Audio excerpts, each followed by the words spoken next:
Coming up next on the CHGO Cubs podcast presented by Toyota and Bet365, 3 hits last night, 4 hits tonight, 18 strikeouts in 2 games. Hit the panic button. CHGO Cubs next.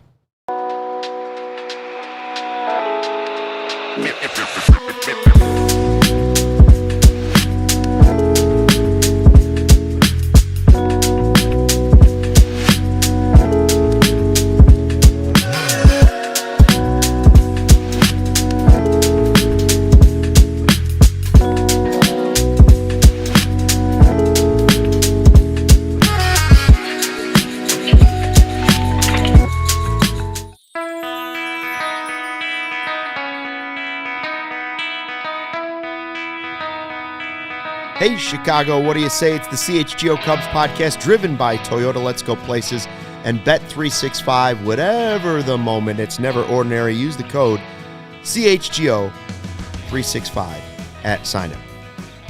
Hey there. 5-1 Reds and 0-2 against Cincinnati to start this series.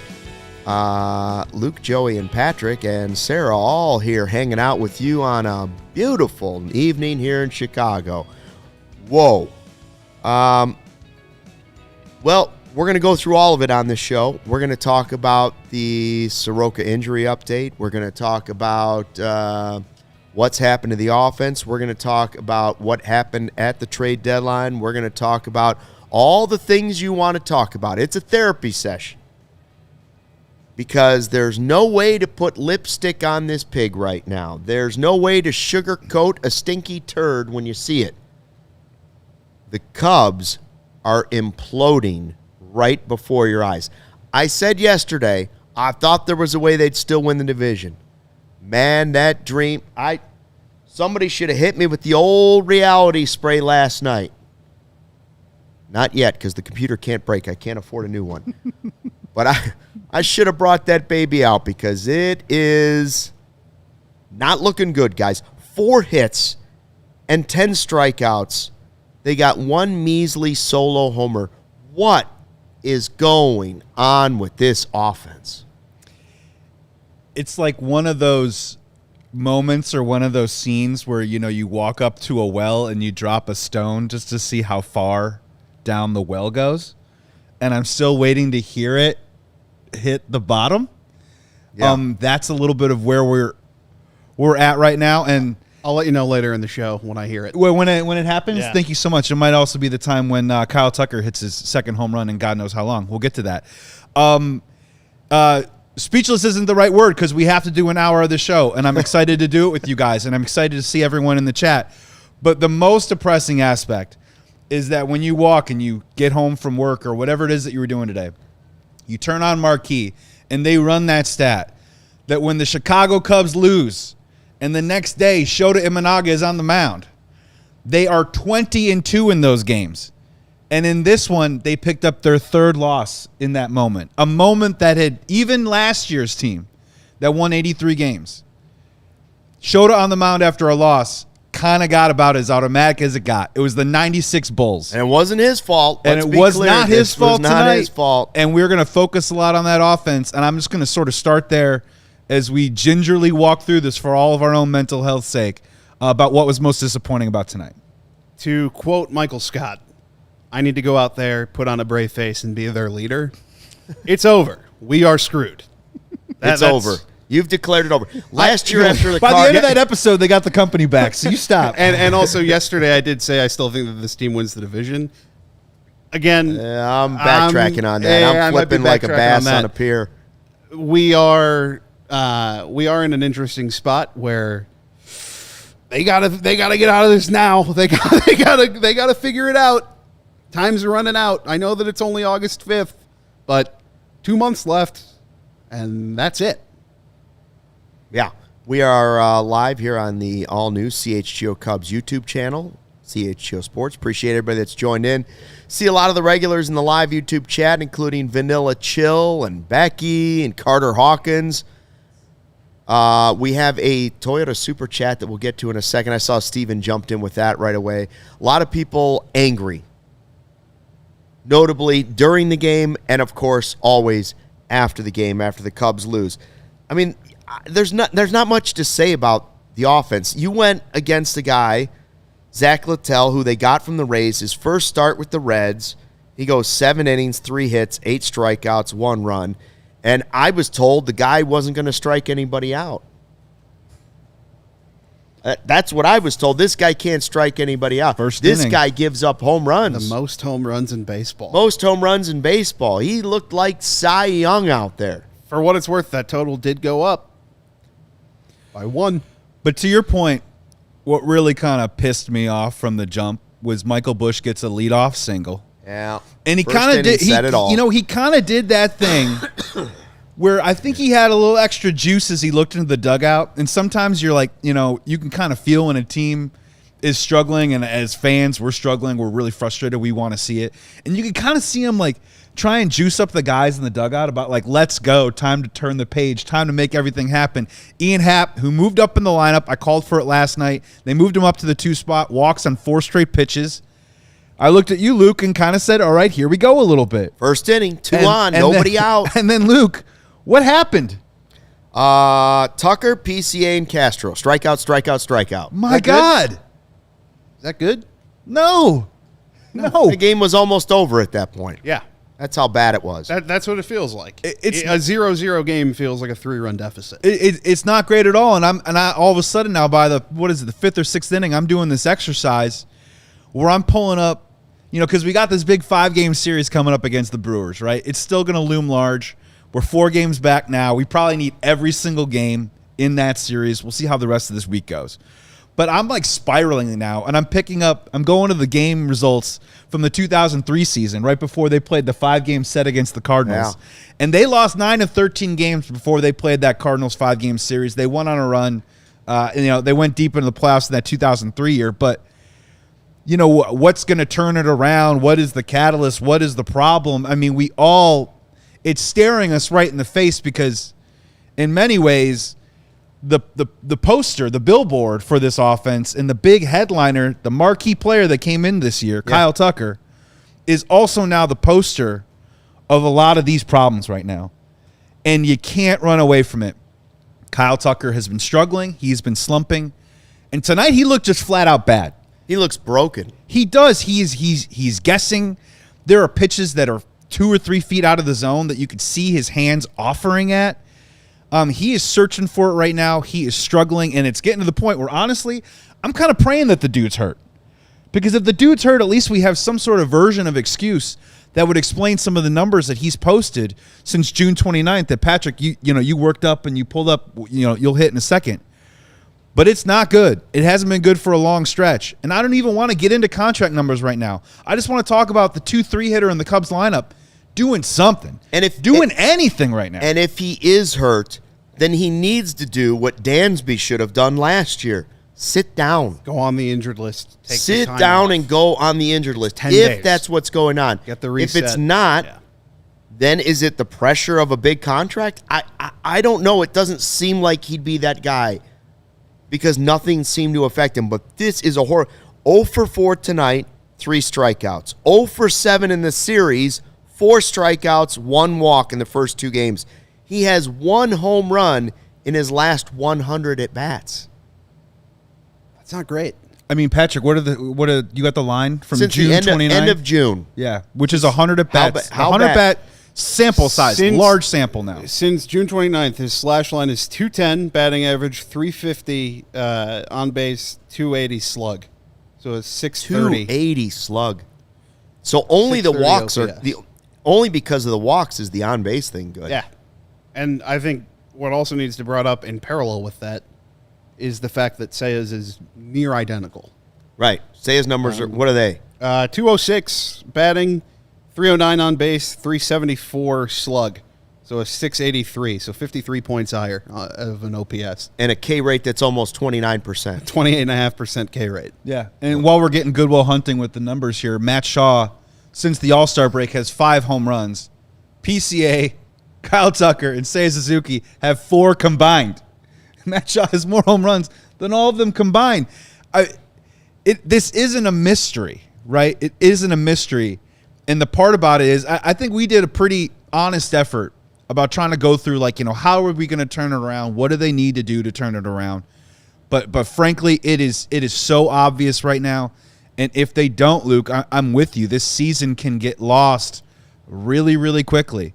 And all the goodwill that they've built up, Brewers aside, red hot Brewers aside, Cubs fans, forget about the Brewers for a while. I would stop watching. I would stop scoreboard watching for like a week. I would stop scoreboard watching for a week because we just got to control what we can control right now, which is beating the Cincinnati Reds, and their acquisition, by the way, who pitched well, their deadline acquisition, and then eventually the St. Louis Cardinals. But this is just it's going bad, and it's going bad fast. I joked about it in my newsletter this morning, and I joked about it last night on the show. I said, where's Joe Madden with the petting zoo when you need it? At some point, we do have to talk about what gets them out of this rut, because it doesn't seem like it's going to happen without some outside force. Uh-oh. It has to be team meeting territory. Joe Quenneville used to go nuclear. Yeah. And he'd put Kane and Taves on the top line. Madden would sometimes have Rizzo lead off or Bryant lead off. I don't care what Craig Counsell does. He's the highest paid manager in baseball. Sitting Seiya was the right thing tonight. I don't know what you're going to do about Tucker. PCA struck out 2 more times tonight. Does it mean, has Tucker been bad enough that the only way Madden would have fixed him is be like, you know what? Screw it. He's batting leadoff tonight. Just go ahead and throw him at leadoff. What could be worse than what's happening right now? Absolutely. And something I know it makes no sense, which was why maybe that's the only thing that could work. That does make sense, right? I don't know what else to do. And I also wanted to make this point after the trade deadline, and we may have talked about it on that show too. By not trading your prized possessions in the minor leagues, is the nuclear option also, let's see what Owen Casey can provide you for a week, if it's at least a spark. I know that he's probably not going to contribute down the stretch right now. He's still a raw bat, and you don't know what he'd provide in the majors. Moises Ballesteros. He did provide for you and then was sent right back down.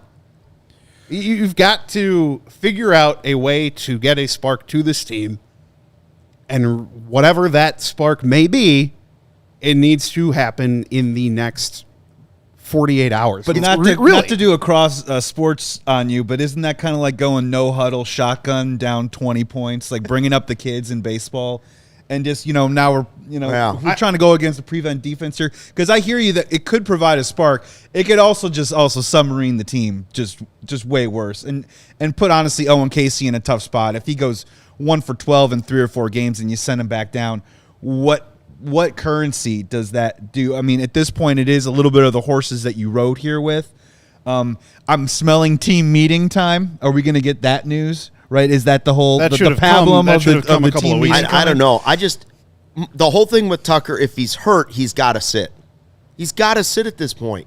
And by riding the horses that you've gotten here with, that's the exact mentality that got David Ross fired. It is. In that September and in the end of that year, it is what led to his dismissal and his replacement by Craig Counsell. You cannot manage and you cannot be an executive of this team and play it scared. And you have to make the big move at some point. And the toughest part about all this, is we're putting a little bit of a cap on talking about the offense right now. We're just coming off of bounce back start for Matthew Boyd. And now it's been 2 starts for Shota, right? It's been 2 good starts after he had the bat, got roughed up by the White Sox. But bad start by Matthew Boyd, bad start by Shota Imanaga. You got a great start from Matthew Boyd last time. You lost that game. You got a damn good start from Shota Imanaga tonight. You lost that game. These are the games that you have to pick up and win if you're the Chicago Cubs. And 7 hits in 2 games. I mean, it ain't going to cut it. And Luke's losing faith. I can see it over there. Losing hair, it ain't the cold faith, meds. I'm losing sleep. It ain't the cold losing meds. Oxygen. Yeah. Losing oxygen. What kind of paddles would you have to get out to shock the Cubs offense back into life right now? I want to know in the YouTube channel right now in the chat, how would you shock this offense back into life? How can you finally get them going in the final game of this series so that the Cubs don't get swept and fall further behind the Brewers? Let us know. In the meantime, we'll take a quick word for our sponsors. At Toyota's national sales event, they've got a long lineup of vehicles for summer fun. 4Runner's an off-road icon. Tundra hauls it all with its twin-turbo engine. And Tacoma takes adventure straight to the top. Want to ride with sizzling hot style and efficiency? The all-hybrid Camry is revving and ready to ride. Visit your local Chicagoland Toyota dealer right now or Toyota.com. Toyota, let's go places. What a beautiful time it is to be alive in Chicago. Even better if you're a CHGO diehard. Upgrade your fandom today. Get access to our exclusive written content, a free t-shirt, plenty of discounts on future merch and events, plus access to our CHGO Discord lounge where we all hang out.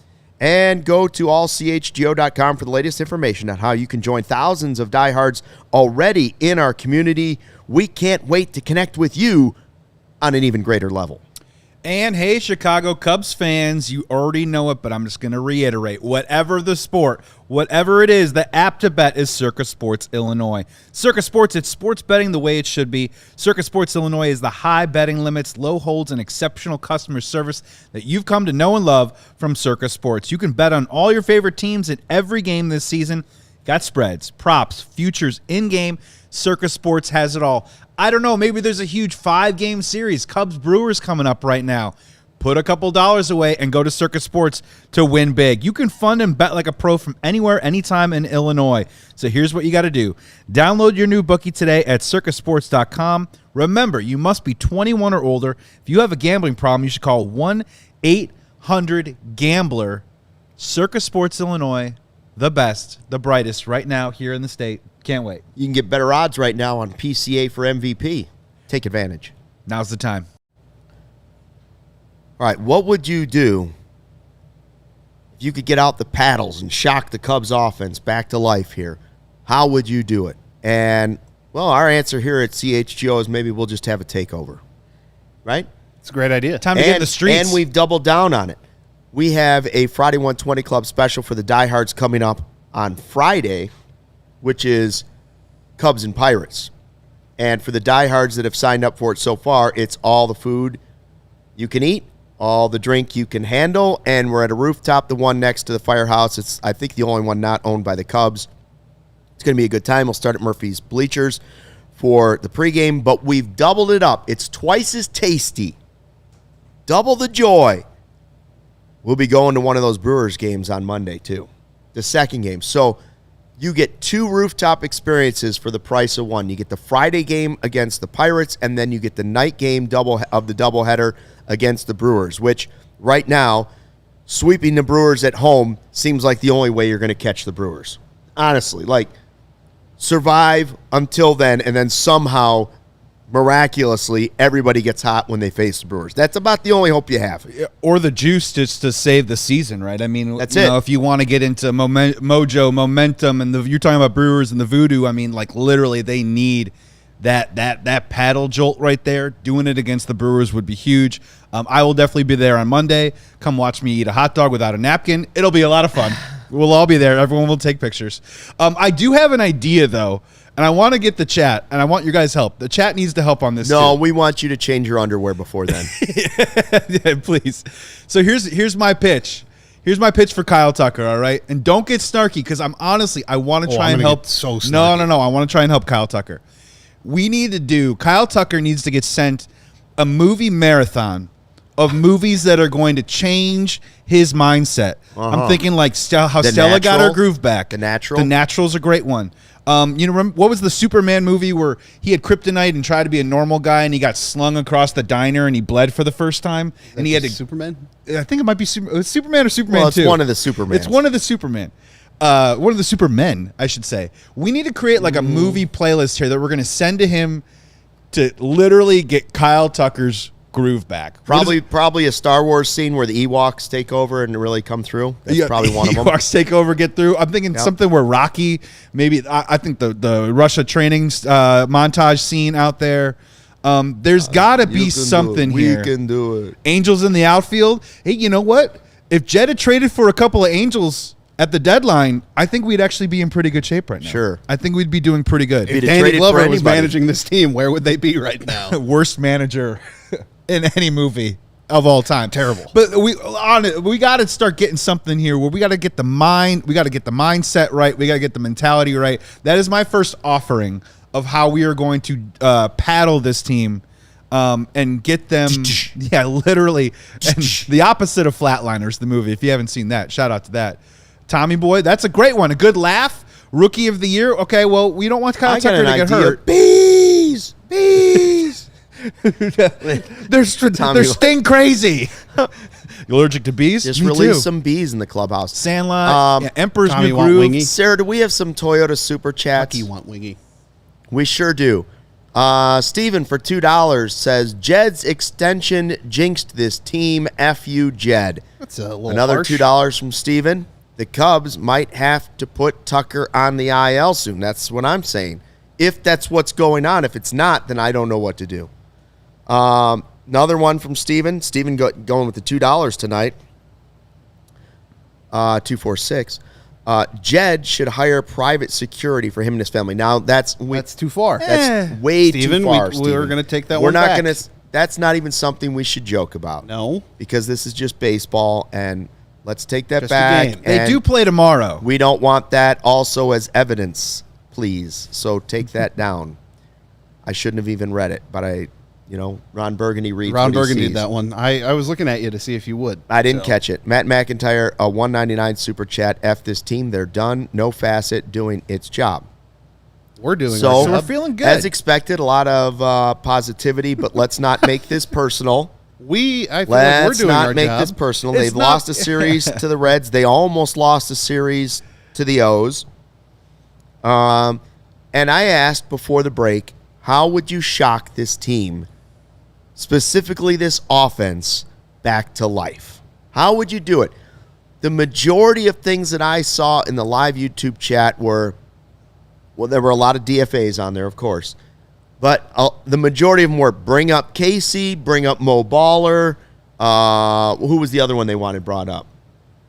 Mo Baller and Casey were the first two. Offensively, yeah. Bring them up. was another name. Shock this team. Bring up all the young guys. All the young guys. What did I And- suggest tonight? I went Listen. scorched earth. What You did said Jackson I Wiggins. said bring up Jackson Wiggins. Yeah. That's not going to help the offense, though. Nope. They can still lose 1-0. I hear what You you're know what I mean? saying, and I'm not dismissing it. Bring up Casey. Bring up Ballesteros. But it sort of feels like when the Cubs said, hey, we need a spark. This is it. We got to call up Merton.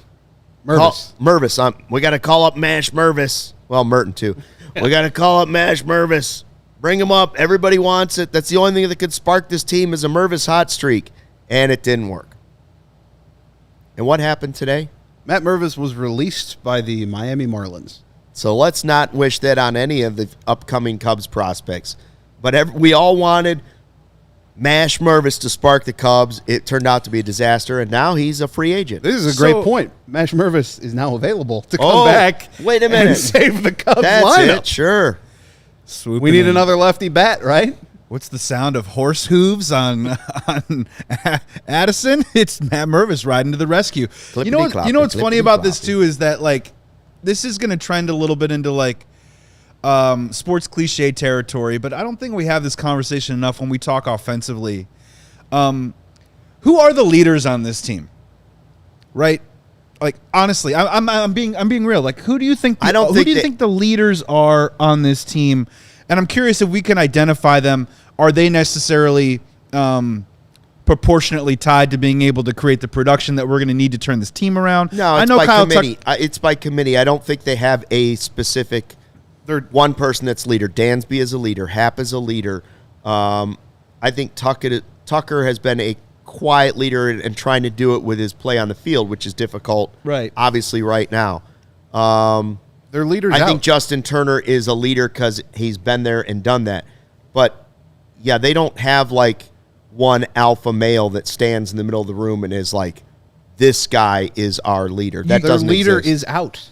You met Justin Steele. You mentioned him last night. Yeah. Do we need to maybe bring him? I mean, we're grasping at straws because we desperately want this team to figure it out. And if they aren't grasping at straws and trying to do the whole whatever it is, look in the mirror type stuff and trying to figure out what it is going to take to at least get back to baseline. This is not even baseline right now for this Cubs offense. You have to at least try and get back. Oh, they baselined. They flatlined. Flatlined. Yeah, that is a baseline, to be very fair. But again, like at some point, I get it, not a ton of vocal guys. But who is there a Justin Steele type character? It certainly isn't PCA, right? He's too young, probably hasn't earned it. Kyle Tucker, probably the quiet leader, the guy who's supposed to lead by example. The example sucks right now, unfortunately. Seiya, probably not him. Michael Busch still trying to make his way. I would say it's Happ, it's Dansby, it's Turner. Yeah, it's those three guys, and even for the folks that say Steele, it's very difficult for a starting pitcher to be the leader of a team because he only plays every 5 days. Yeah. Not that that's not a big deal, but it's just more difficult than an everyday player. It's got to be an everyday player. I would still expect to stand up on the sure, stand up, absolutely. I was saying the other day, when's somebody going to throw a glove down? We have a ton of super chats to get to. I did see somebody asking before we get to the super chat saying, why doesn't Counsell get any blame? Listen, Counsell's getting some blame. Yeah. Counsell's getting some blame. The Brewers don't seem to be missing him. And he doesn't seem to have any answers. The only thing I would say in his defense is, well, he can't force these guys to hit. They're not hitting. He has tried moving guys all over the place. He's tried sitting guys on certain days.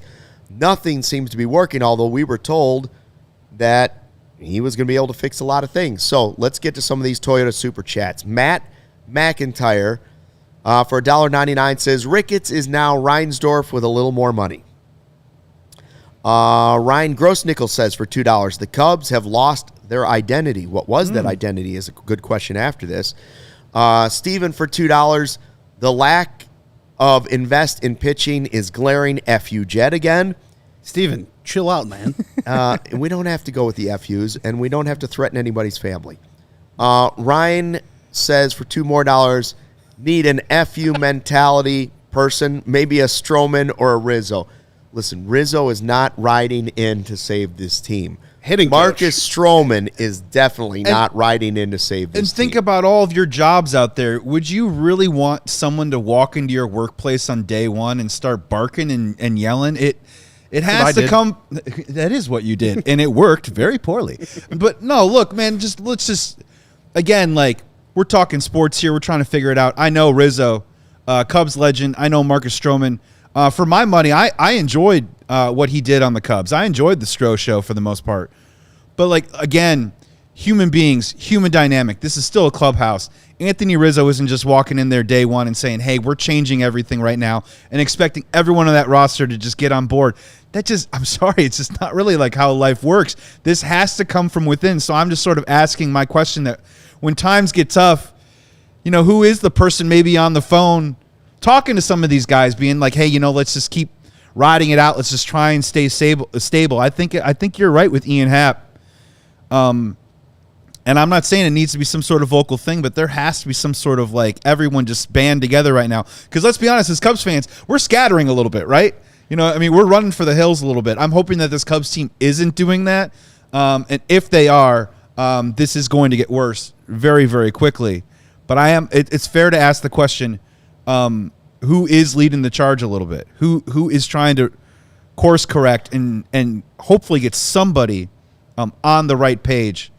And we've talked about it before.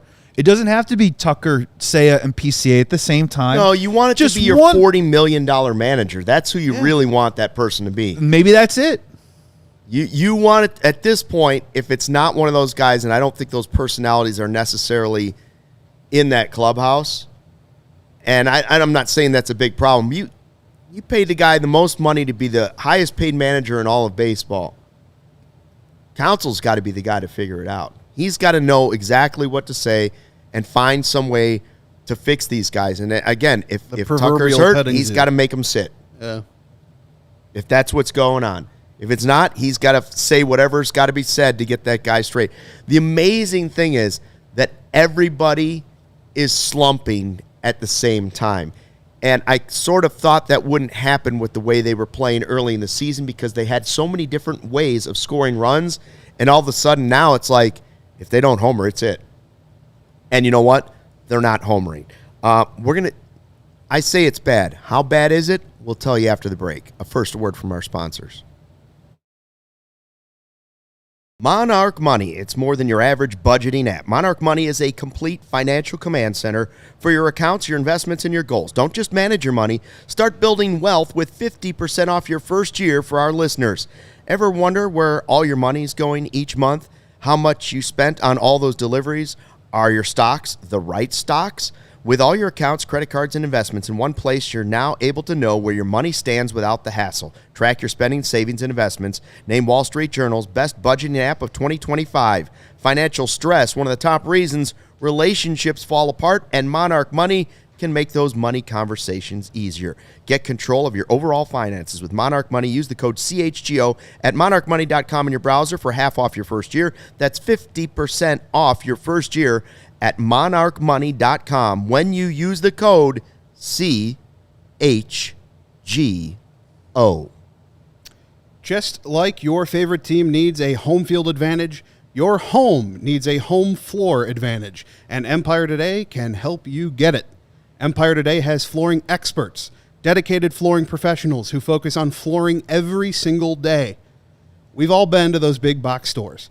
They might have a flooring department, but the person helping you with flooring may have been doing sinks yesterday and could be stocking light bulbs tomorrow.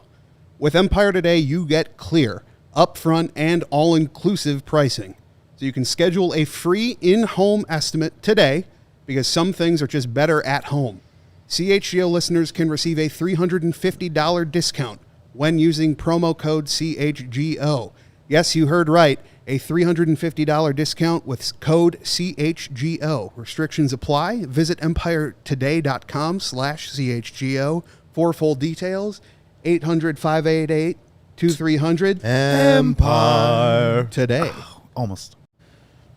Cubs lose 5-1 to Cincinnati. Back-to-back losses to the Reds. Yeah, the Brewers lost again. Before the break, I said, it's bad. It's real bad. How bad is it, Stuckey? Well, in exactly 1 month, from July 5th to August 5th, the Cubs went from 4 games up on the Brewers to 4 games down to the Brewers. That's what we've done in 1 month. A 4-game lead on Milwaukee to looking up on a 4-game deficit to the Brewers. In 1 month, that's how fast it has completely flipped on this Cubs team.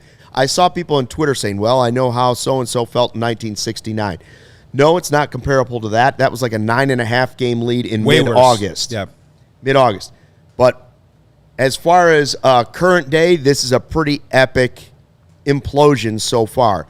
I see T from the 203 with a Toyota Super Chat said, Jed Hoyer sucked without Theo in San Diego. Now he sucks without Theo. He BLOWS. Well, Jed Hoyer did talk today. We're going to talk about that in a second. But we're also going to play a game of good bets, bad bets. Because what happened before the game was they officially put their big trade deadline acquisition, Michael Soroka, on the 15-day injured list, right? Yep. Shoulder injury that they confirmed. He had the MRI before the trade. I believe now at a trade deadline, you're not doing a full medical exchange. You're just exchanging medical reports. You're not putting a guy through a physical like you would in the offseason if you're signing him to a $300 million contract. That's not what's going on. But you are exchanging medicals on it. The Cubs certainly noticed that his velo was down 4 miles per hour almost in the last several starts. They noticed that had changed. He had the MRI. Nothing showed on the MRI. But you still have to take into account this guy has a laundry list of injuries in his career. Laundry list. And let's also not forget, he was like the 5th, 6th, 7th, 8th best pitcher on the worst team in the history of baseball last year. But this is who they targeted. This is who they targeted when we said we need a 1 or a 2. We need somebody that can start one of the first 2 games in the playoffs. Jed saying before the game today, we felt like it was a good bet to make. Right now, it's not looking like a good bet. And then he said, if it doesn't work out, that's on me. Oh. And the response I saw, which was correct all over Twitter, was, yeah, no kidding. Yeah. No kidding. And I get it. He's trying to make that bet. But, man, you really tried to thread the needle on this one. I just do not understand it. And for the life of me, I cannot understand it. So good bets, bad bets. What's a good bet right now? A good bet that the Brewers are going to win the division? It's starting to look like it. 4-game lead. 4-game lead as you head into the final game. Try to avoid getting swept by the Reds at home. What's a bad bet? A bad bet probably is that you think all of the Cubs bats, Jed mentioned, hey, sooner or later these guys have to come out of this. A bad bet would be betting that all of these guys are going to come out of it. A better bet would be some of these guys aren't coming out of this. This is the way the second half of the season's going to go. Who's your most likely bet to come out of it? Right now, if you had to put money down and say, this guy will be the first one to snap out of it, will it be Seiya? Will it be PCA? Will it be Tucker? Will it be Happ? It might be Happ because that's what he does, is the up and down and the streakiness of his game. Could be. I think if you're looking for the least likely to come out, Dansby Swanson. Is anyone else at least a little bit afraid about Pete Crow-Armstrong? You know, we talked about the second half regression being a likely thing for him, and he hasn't been as bad, I suppose, as Tucker and Suzuki in the last month, but he's not much better either. It's a tough conversation to have because it's tough to not be pessimistic based on the last month. I'm going to go with,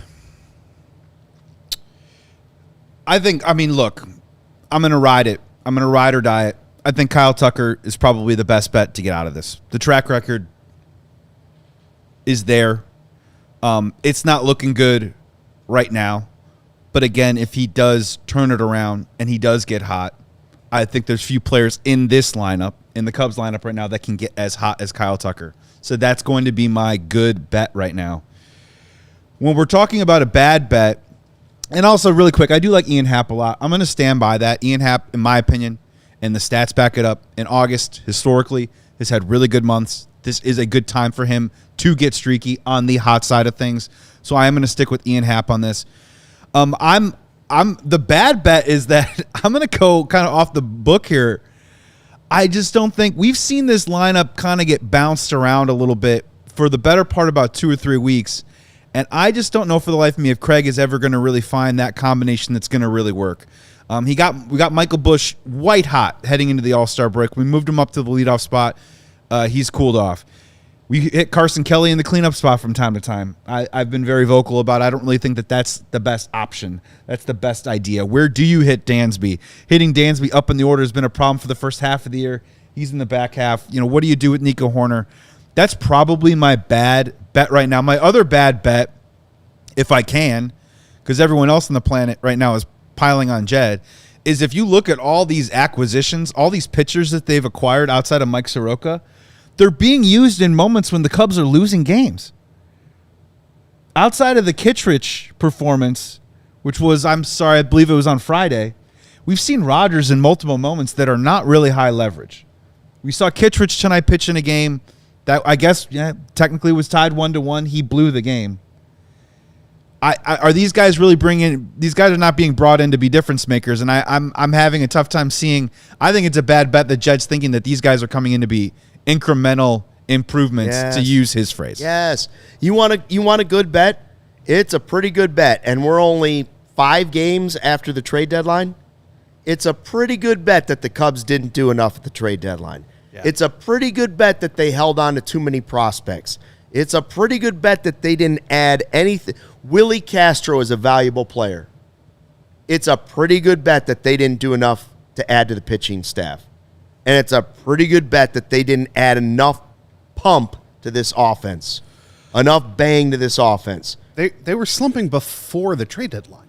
It's not like this was Exactly. It's not like this is something that popped up on them. Correct. No, this is something that they knew about. This was before Correct. the All-Star And break. even before the trade deadline, I said, listen, it's Jed's job not only to fill the holes on this team so you've got a realistic chance to go do something, it's also his job to make some moves to cover you in case the unforeseen happens. You've got to sort of look into the future a little bit and say, well, if we got nicked up here, is there any plan that we can go to, whether that's AAA, whether that's AA, whether that's finding somebody out on a scrap heap, whatever it might be. They didn't do enough for the pitching. And Willie Castro helps fill some of those holes for if guys aren't doing their job. The one guy that we were worried like 3 weeks ago, Matt Shaw, is one of the few guys I'm not worried about right now. He's the only guy actually hitting the ball. He's not even on the list of worries. No. One biggest thing the offense was worried about, he's now so far down the list of worries that it's incredible. He's not even on the list anymore. And the pitching staff, if you're going to sit and just wait for Tyone and Assad to come back, shame on you. Shame on you. They clearly did not do enough at the trade deadline. I don't care what the cost was. You didn't do enough. The part that I can't wrap my head around is that I just feel like that there is always this kind of dichotomy going on with Jed Hoyer. And look, I see it in the chat, and it's getting rough out there, and people don't like Jed Hoyer.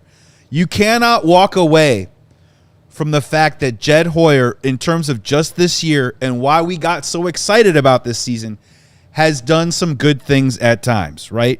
Michael Busch is a good thing. PCA, whether in front of a microphone he says he kind of walked into it or not, it happened. It's on his resume. Kyle Tucker trade. We like it. Shota Imanaga. We got a good deal. Matthew Boyd. It's worked out. All that being said, though, the part that I can never understand, and we've talked about this in the offseason about why they never went after the big fish, is that for me is that if you are Jed Hoyer and you are Tom Ricketts, why aren't you trying to target more cost certainty? When you spend $1, you want to get that dollar back. I often feel like sometimes they take these gambles or these risks. They think that they can maybe extract $1.10 out of $1, and at times it has worked, and other times it has blown up in their face. And I don't have a problem with him taking those type of risks.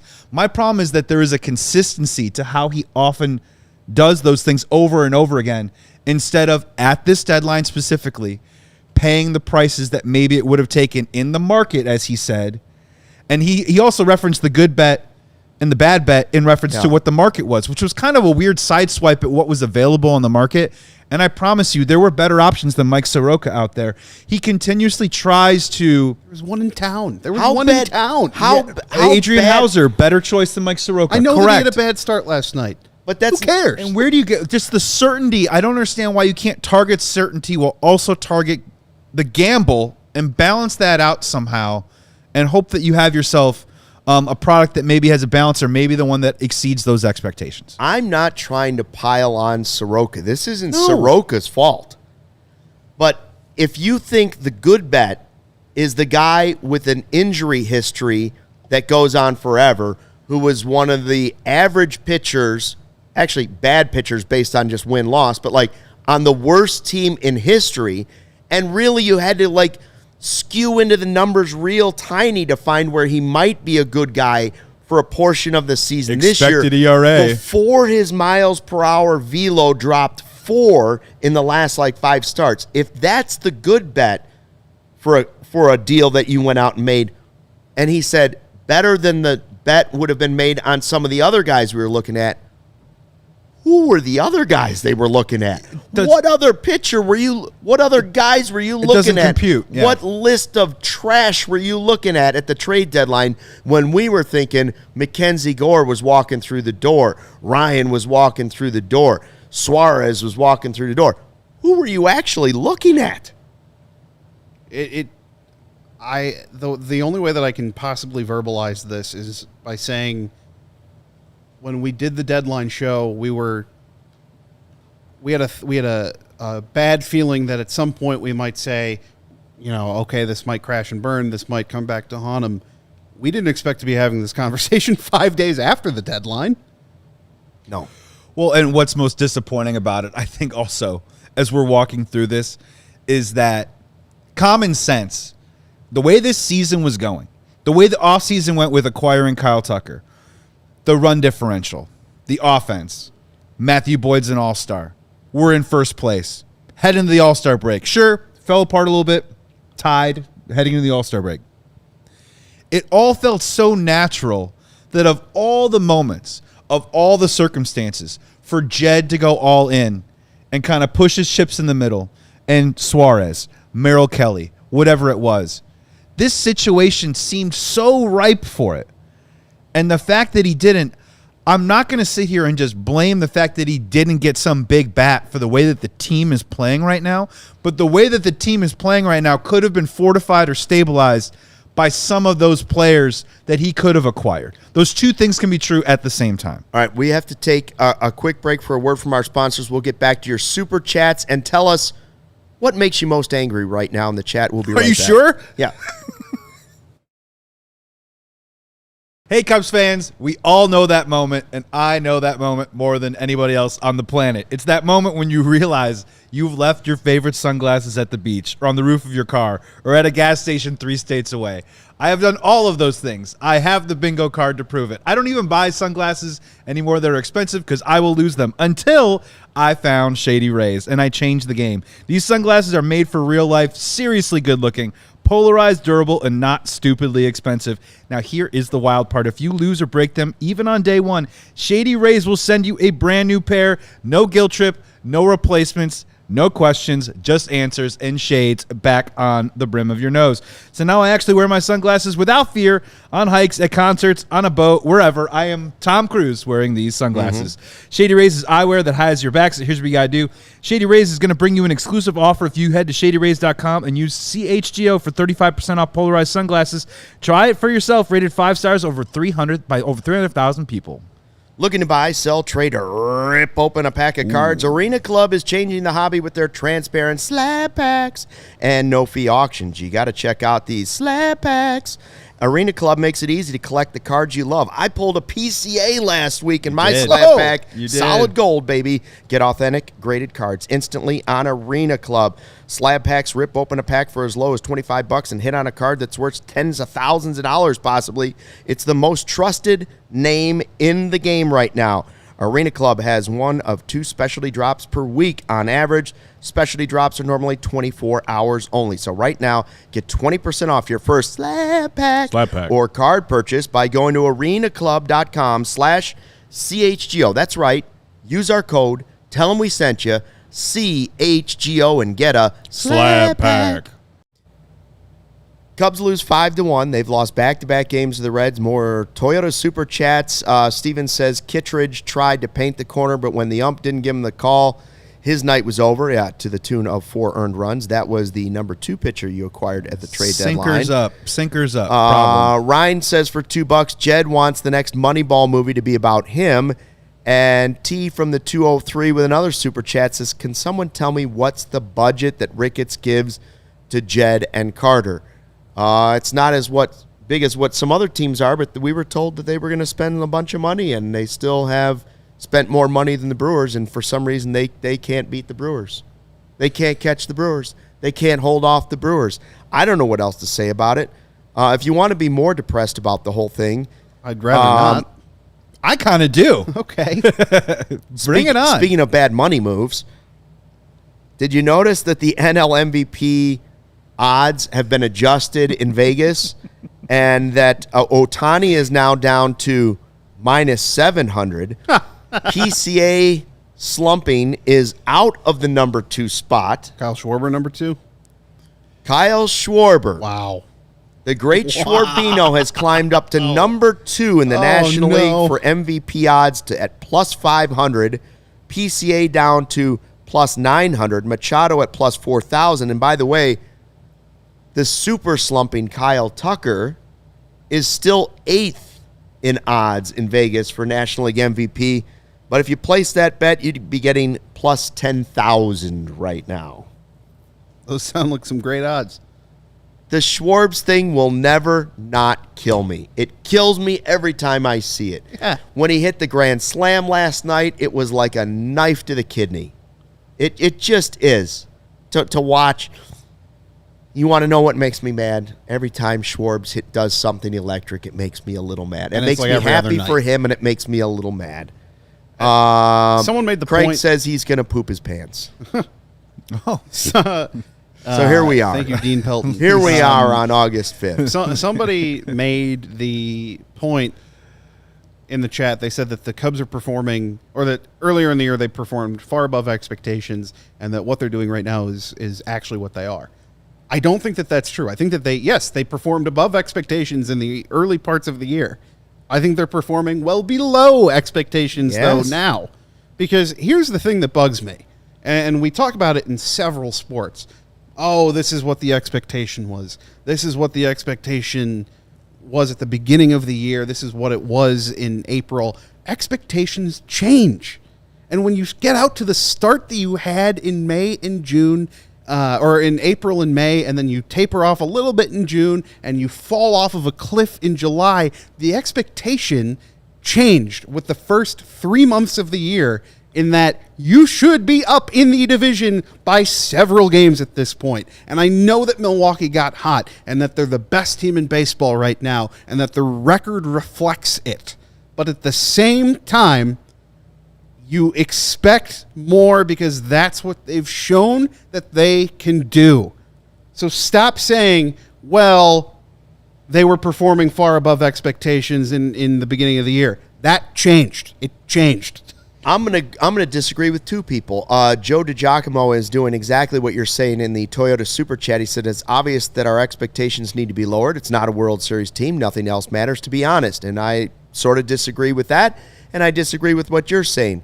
Here's the problem. The Cubs haven't been in the postseason since a fake 2020 season. Yeah. You've been losing and losing and losing, but you're the Chicago Cubs. And the lovable loser thing was wiped away with 3 straight trips to the NLCS and winning a World Series in 2016. You're the Cubs. My expectation is that you should dominate this division every single year, because you're still, even though you're being sort of cheap, you're greatly outspending the rest of the division. And you should be walking all over the Milwaukee Brewers and the Cardinals and the Pirates and the Reds. You ought to be the king of the division, and they all should be groveling at your feet. That should be the expectation every single year on the north side. That's what it should be. You should be the big dog on the block, and everybody should be afraid of you. You shouldn't be trying to thread the needle at the trade deadline by finding 3 middling relievers and a really nice role player. That shouldn't be the trade deadline. And I would love to know what the real reaction was inside that clubhouse among teammates and players who see it crumbling around them. They're trying to figure out a way out of it, and the team's response is, well, we got a little bubble gum for this hole, and we got a little peanut butter for this hole, and I got some Scotch tape for this hole, and go get them, fellas. That's what it feels like a little bit. And I can't believe that there aren't some players that are like, come on, man, we need help right now. You don't want to hear your front office tell a scrum of beat reporters that the prices were too high, right? In some sort of way, price for our success is too much, and there's a part of it that he is speaking probably factually in terms of probably, I bet you, the numbers and analytics that they crunch in terms of value and all sorts of stuff, and Soroka expected performance and everything. But when you say that the prices were too high, you are also saying to the players in the clubhouse sometimes that I don't think you're worth it. I don't think you're worth maybe paying a little extra. I don't think you're maybe worth something that might take you over the top. This wasn't a situation, when we talk about at least the starting pitcher, this was not a situation where an acquired player, Merrill Kelly, would have been taking someone's job. Mm-hmm. Ben Brown was already in and out of the rotation. Jameson Taillon was already hurt. So it wasn't a situation where it was like, oh, we got this good guy here, this veteran guy who's really helped us out so far. We can't just go ahead and just take his spot like that just to get better at this one position. Right. And because the prices are so high. So in a weird way, like on the macro, we do what we do when we evaluate prospect value for what we're getting back in a transaction. But it also says to the team a little bit, you're not worth it. And I don't think that the team is directly feeling that right now. But in a weird way, to your point, as a player, I would maybe see that, and I would maybe feel a certain way about well, why not? And maybe curious to have an answer that you'll probably never get. But maybe as a player, you could be feeling that just a little bit. Patrick, it also tells the fan base, we don't think we can develop our own players at a rapid rate. No. Yep. 100%. And we're not going to spend big money on free agents, so we got to hold on to the couple that we think are pretty good. Well, we said several times since the deadline and during the deadline that, all right, well, at least the Brewers didn't really do much either. Yeah, who cares? The notoriously cheap Brewers. Thank goodness that they had a trade deadline on par with the Cubs. That's ridiculous.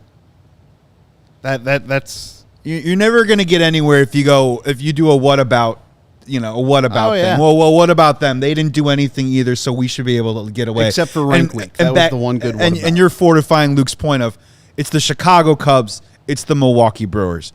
I like Milwaukee as a city. No offense. I think this is the greatest city in the world.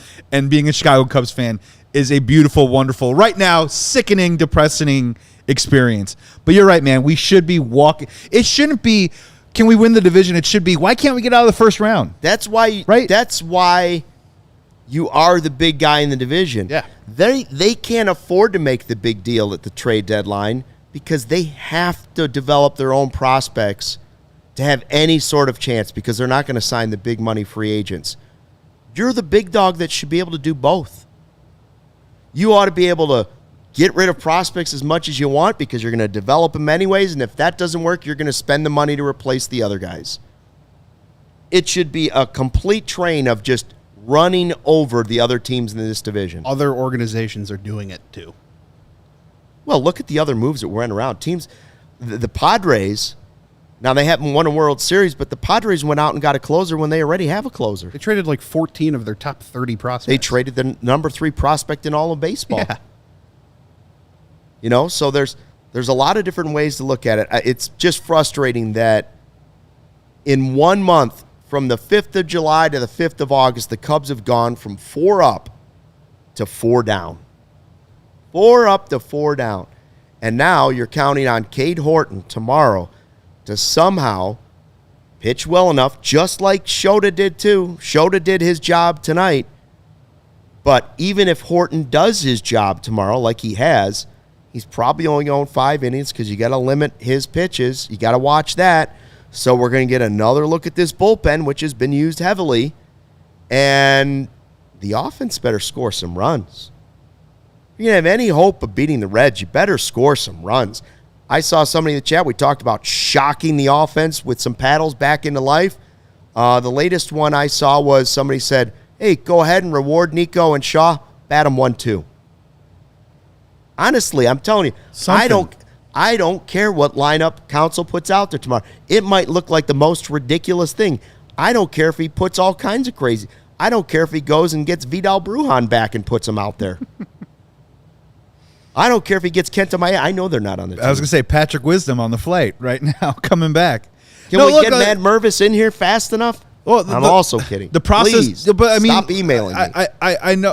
I know we got 1 minute left. Yeah, we got 1 minute left. I was just going to say that, like, the process isn't working right now. So try something different. Try and get a breath of fresh air.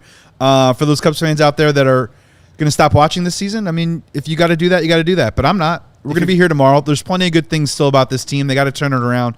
Not playing well right now. That's it. You just turn the page and you wake up tomorrow and try and win. If you got a weak heart, turn the set off. Not me. I want the pain. Or just binge eat like I've been doing. Ooh, that sounds like fun. Maybe we'll try that tomorrow. Maybe it's time for a donut rally. I don't know. Rally Rice Krispie treats. Ooh, Rally Wouldn't be the trough. worst thing. Rally trough. Thanks for checking out the CHGO Cubs podcast presented by Toyota and Bet365. Thanks to everybody in the chat, over 500 strong the entire show. We appreciate you. Back tomorrow for a full hour after the game right here. Once again, Cubs lose 5-1, but they will try to avoid the sweep tomorrow. Either way, we'll be here to talk about it afterwards. Thanks for watching, and don't forget, fly the W. We all silly like the mayor.